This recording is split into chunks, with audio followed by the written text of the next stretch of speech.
जी, तो डॉक्टर साहब एक्चुअली ये जो अब आपने बात की स्ट्रेन की, एक्चुअली देखें मसल्स का तरीका है इसके साथ, आपके मसल्स में स्ट्रेन आया।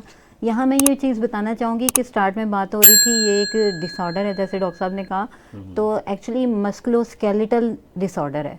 इसमें मसल्स भी इन्वॉल्व हैं, इसमें बोन्स भी इन्वॉल्व हैं, टेंडन्स भी इन्वॉल्व हैं, टिश्यू भी इन्वॉल्व है। ये तमाम चीज़ें जो हैं अगर किसी हिस्से में इनके इंजरी आती है या कोई ट्रॉमा होता है, कोई एक्सीडेंट होता है या कोई खिंचाव आ जाता है, जैसे स्ट्रेन कहा आपने, ऐसा होने से ये बैक पेन हो सकती है। अब उसमें बहुत सारी, जैसे आपने कॉजेज़ का पूछा, तो उसमें बहुत सारी रीज़न है, जिसमें आर्थराइटिस भी एक रीज़न है। अगर किसी को जोड़ों का दर्द है तो चूंकि जॉइंट्स डिस्टर्ब हुए हैं तो वो ईच एंड एवरी जॉइंट को इफ़ेक्ट करेगी।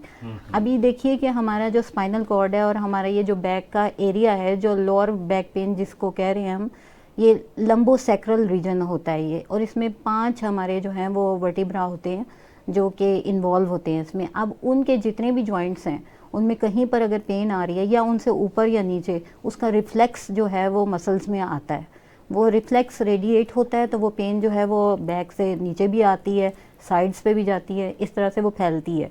तो ये दर्द की कैफियत जो है वो सामने आती है तभी जब ये चीज़ें इन्वॉल्व होती हैं।